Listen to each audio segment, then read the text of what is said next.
Uma das principais contribuições da literatura russa para a literatura mundial é a contemplação de questões profundas que existem no âmago do ser humano. Se você já leu algum clássico russo, você vai entender o que eu tô falando. Crime e Castigo, do Dostoiévski, Ana Karenina, do Tolstói, Pais e Filhos, do Turgenev. São muitos exemplos que trazem personagens complexos, né, que desafiam inclusive a nossa compreensão. Até hoje, séculos depois, são personagens que são estudados pela profundidade das suas psicologias e até mesmo nem são entendidos por completo. Então, a literatura russa é uma das mais importantes do mundo, porque primeiro consegue descrever com muito detalhe o que estava acontecendo na sociedade russa daquela época, como faz o Tolstói em Guerra e Paz, ou como faz o Turgenev em Pais e Filhos, né, que são obras aí que capturam muito bem essas transformações sociais e políticas. Mas também a importância da literatura russa vem disso de conseguir explorar o que tem de mais profundo no ser humano, né, aquele negócio da alma russa, né, que é um tema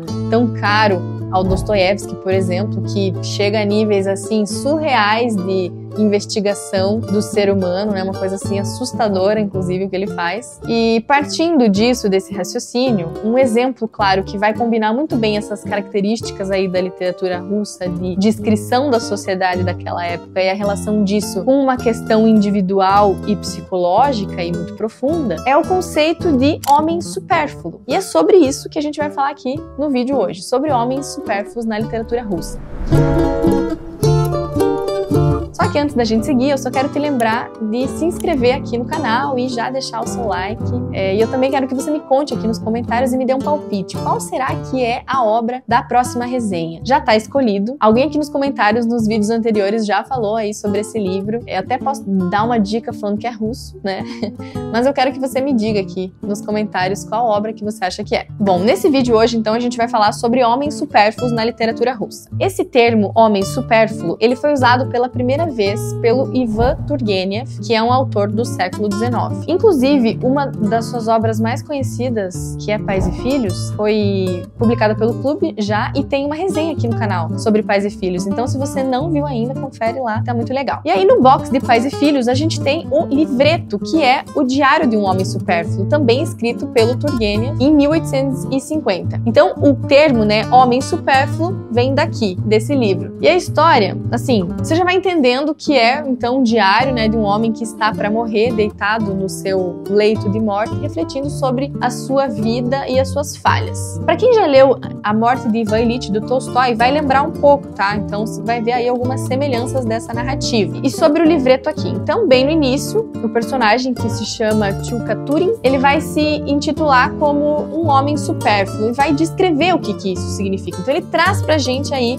o significado. Vamos lá entender, vamos lá ler primeiro, né, ver o que ele fala e depois a gente vem aqui entender e analisar. Então, na página 16, ele diz o seguinte: é inverno outra vez, a neve cai em flocos. Supérfluo, supérfluo. É perfeita essa palavra que inventei. Quanto mais me aprofundo em mim mesmo, quanto mais cuidadosamente examino toda a minha vida passada, tanto mais me convenço da estrita verdade dessa expressão. Supérfluo. É isso. Para outras pessoas, essa palavra não se encaixa. As pessoas costumam ser más, gentis, inteligentes, estúpidas, agradáveis e desagradáveis.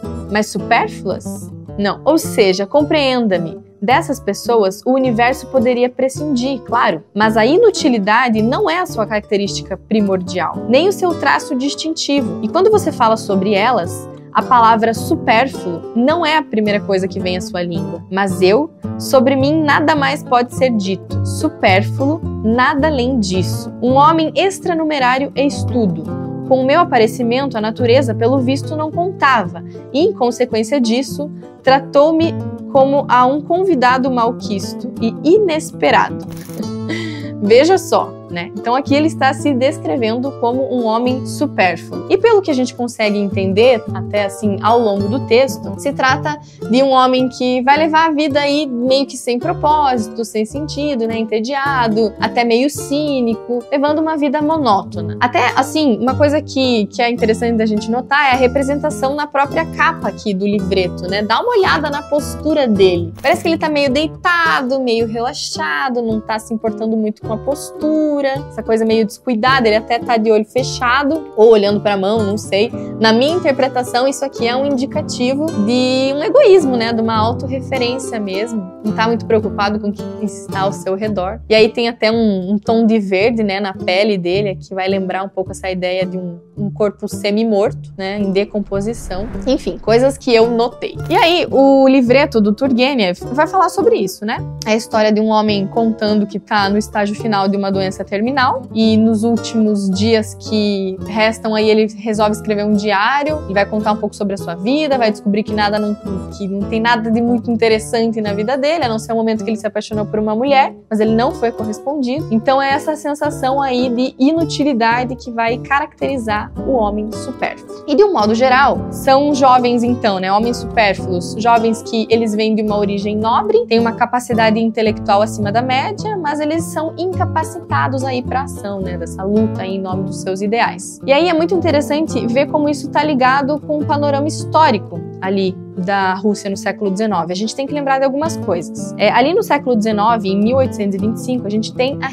Revolta Dezembrista, que foi um movimento contra a ascensão do czar Nicolau I, e aí só para lembrar que é um governo ali, né, de muita repressão e censura. E aí esses revolucionários, eles defendiam reformas liberais, incluindo a abolição da servidão, a criação de uma constituição, só que foi uma revolta esmagada pelo governo, né? Então a gente já começa a entender uma certa angústia criando aí em algumas pessoas. Depois, em 1861, acontece a emancipação dos servos, também outro marco histórico que libertou milhões de camponeses que estavam presos à terra, né, há, sei lá, 2, 3 séculos. Só que isso levou a Rússia a um verdadeiro caos, né, porque os proprietários dessas terras viveram uma crise financeira. E aí por isso que aqui começa a ruir a aristocracia. Então é uma geração esmagada aí por alguns eventos. E a literatura russa, ela vai trazer isso, né? São histórias de pessoas que são inteligentes, com ótimas ideias e intenções, mas elas estão estagnadas e frustradas. Então, são pessoas que não saem do lugar, né, não se encontram mais naquela sociedade, está passando por tantas mudanças, não tem nenhuma conexão significativa com ninguém, não deixa nada para posterioridade, né, família, trabalho. E aí, até falando isso aí de não deixar nada para o futuro, de quem que vocês vão lembrar? Que não teve filhos e não transmitiu o legado da miséria a ninguém. Pois é, o nosso Brás Cubas, né? Será que Machado de Assis também criou um homem supérfluo na nossa literatura? Não sei, fica aí a questão, né? Deixei aqui nos comentários pra mim o que vocês acham, se o Brás Cubas é ou não um homem supérfluo. E o que mais me chama atenção aí nisso tudo é que esse tipo de personagem, né, o homem supérfluo, ele é um elemento imprescindível nas obras literárias lá na Rússia do século XIX, sabe? Assim, como eu disse antes, é um conceito que ele fica conhecido pelo Turgenev, que cunhou mesmo o termo, mas a gente consegue encontrar isso em outros clássicos da época, sabe? Por exemplo, no Yevgeny Onegin, do Pushkin, que é a história aí de um jovem aristocrata que basicamente ele se sente entediado e desiludido com a vida da alta sociedade, ou também com Oblomov, do Ivan Goncharov. Esse sim é a personificação da preguiça e da inércia, né? Ele passa as primeiras páginas do livro ali, sei lá, as 100 primeiras páginas, ele tá deitado no sofá de roupão pensando em várias coisas, mas ele não consegue colocar nada em prática, né? Então é o homem supérfluo em carne e osso mesmo. E aí, pra fechar aqui com chave de ouro, a gente vê essa figura do homem supérfluo nas peças do Chekhov, que é o box do mês do Clube de Literatura Clássica. Em todas essas peças aqui, a Gaivota, o Tio Vânia, Três Irmãs e Jardim das Cerejeiras, a gente tem pelo menos um personagem que vai se encaixar aí nesse conceito de homem supérfluo. Eu vou usar aqui a peça da Gaivota para explicar um pouco para vocês. Então, sobre o que fala essa peça? É basicamente a história que ela vai começar ali na propriedade de um homem chamado Sorin, e aí a sua irmã Arkadina, que é uma atriz famosa, tá ali visitando a região para assistir uma peça de teatro do seu filho, que é o Treplev. Até ela vai levar junto aí o amante dela, que é o Trigorin. O Treplev é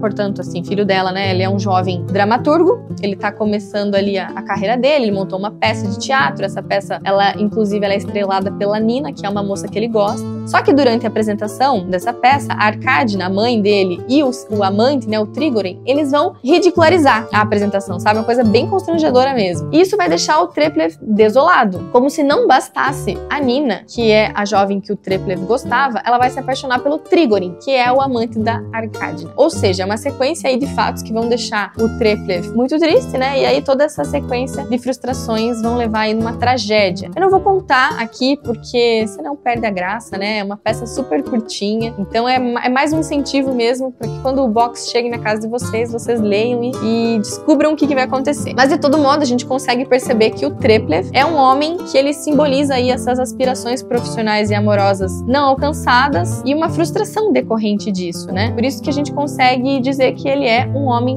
supérfluo. E aí, até antes, logo no início eu falei do Ivan Ilitch, né? Lembra um pouco essa narrativa do Turgenev. Só que eu tenho as minhas dúvidas se ele é ou não um homem supérfluo. A gente acaba relacionando porque também, né, é um relato de um homem que está no seu leito de morte refletindo sobre a vida. Mas eu acho que o Ivan Ilitch, ele pelo menos produziu alguma coisa na vida dele, sabe? Ele constituiu família, ele ascendeu profissionalmente. Então eu não sei, eu tenho as minhas dúvidas. Me digam vocês, será que ele é um homem supérfluo ou não? Quais são os outros homens supérfluos que vocês já viram por aí na literatura? Me contem aqui nos comentários que eu vou gostar de saber. E não se esquece então de compartilhar esse vídeo com aquele teu amigo, familiar que gosta de literatura clássica. Não se esquece de se inscrever no canal e de deixar o seu like. Eu espero vocês no próximo vídeo. Boa leitura e até a próxima!